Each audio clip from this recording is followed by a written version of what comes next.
All right. Thank you so much for having me today. My background is I have a master's in biology that I got from Youngstown State, and then I went on to do my master's in physician assistant studies. I graduated in 2011, and I've been part of the epilepsy department ever since, so I've been there about 14 years now. And this is so near and dear to my heart. I love the epilepsy patients, so talking to you about this is something that I really am passionate about. I don't have any disclosures. And so our outline is we're going to start with just basic medication choices, then move into levels, and then other surveillance screening and routine testing. All right, so this is a slide that just depicts the FDA approval of our anti-seizure medications over time. And if you look at the first column, there was less than 10 medications available for over 90 years, or for 90 years. So we were working with the basics, right? And then between 1990 and 2010, over 20 years, we had close to 10 medications that came out on the market. And then from 2010 to now, 14 years, we've had over 10 medications. So that just shows how much effort is going into the treatment of seizures.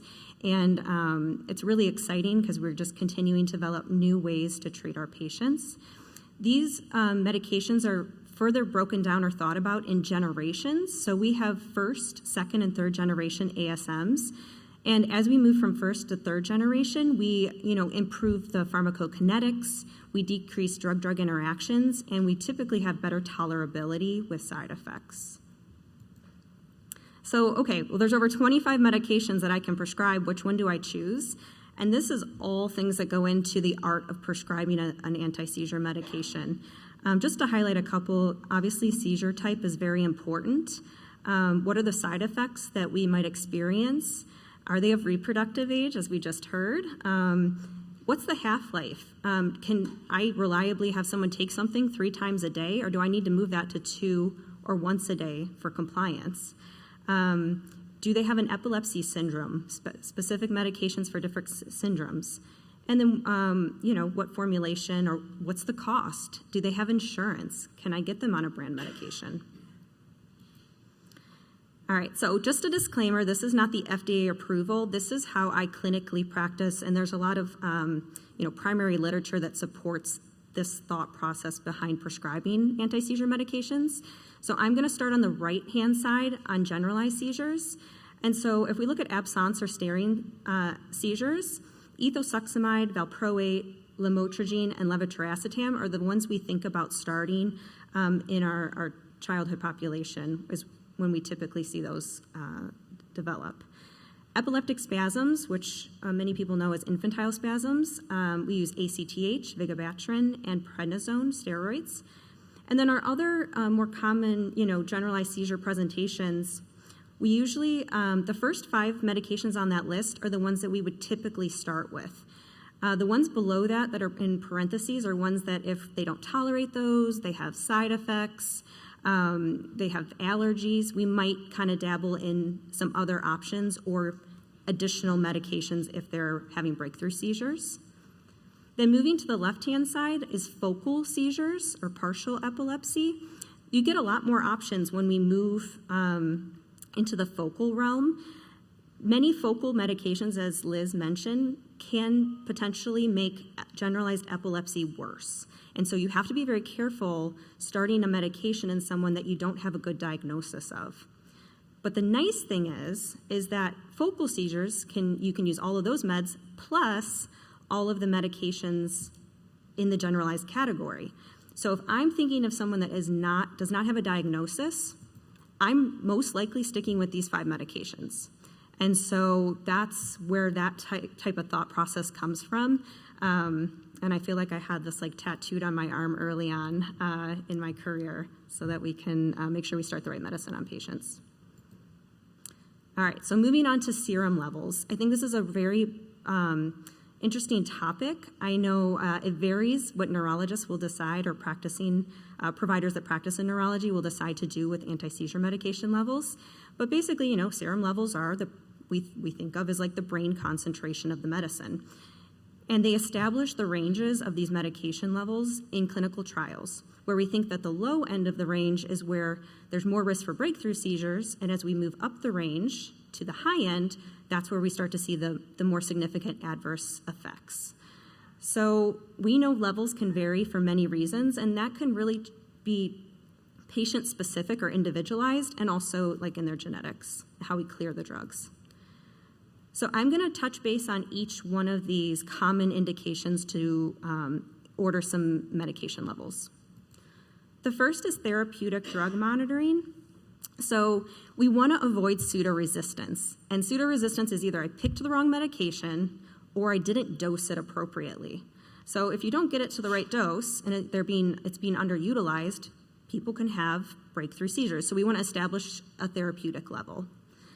It can also be really helpful to determine if someone's not compliant with their medication. So I have someone that has a breakthrough seizure. They've had a great Keppra level of 25 in the past, and I get it back and it's less than 0.2, right? We get that. And I take my medicine. Well, studies show you're not taking it or you're missing doses or something's going wrong. So I think it's really helpful in that situation. Obviously, if they're reporting side effects, we're looking if they're on the high end of the range.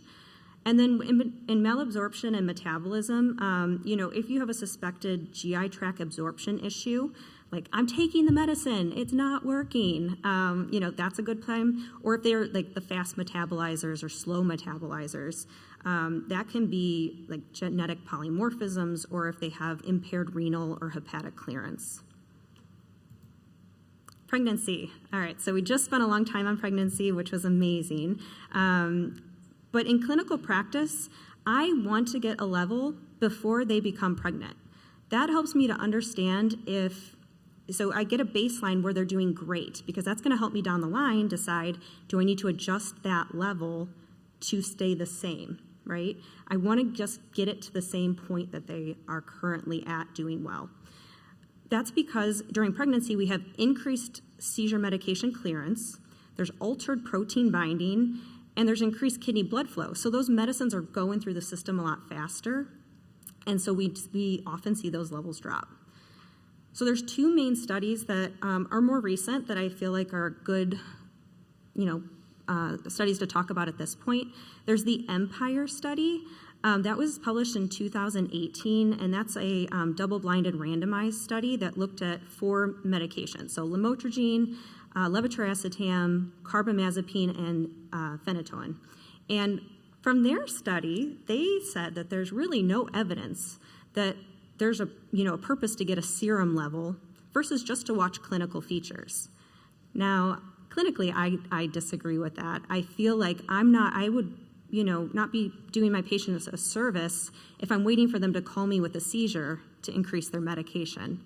And so what Liz was talking about, many of our medicines we're either getting every trimester for the ones that typically don't, get too affected by pregnancy, versus lamotrigine, I'm getting monthly levels, and I'm proactively increasing. And often I'm doubling the dose by the time they deliver. Okay, that's how significant, as you saw in the Monid study, that lamotrigine, decreases 50%. So you have some women on 800 milligrams of Lamictal by the time they're delivering, and then very quickly after, within a week or two, we are bumping that dose down because they will get toxic once that all clears. So the Monid study, Liz went into detail about that.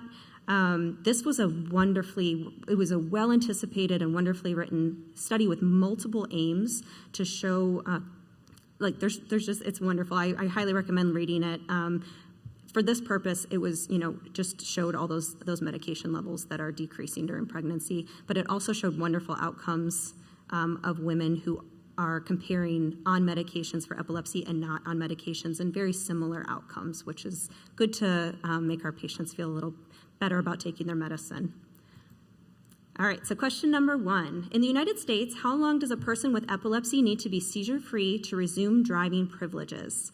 A, federal law requires 6 months, state law requires 6 months, federal law requires 1 year, state laws vary.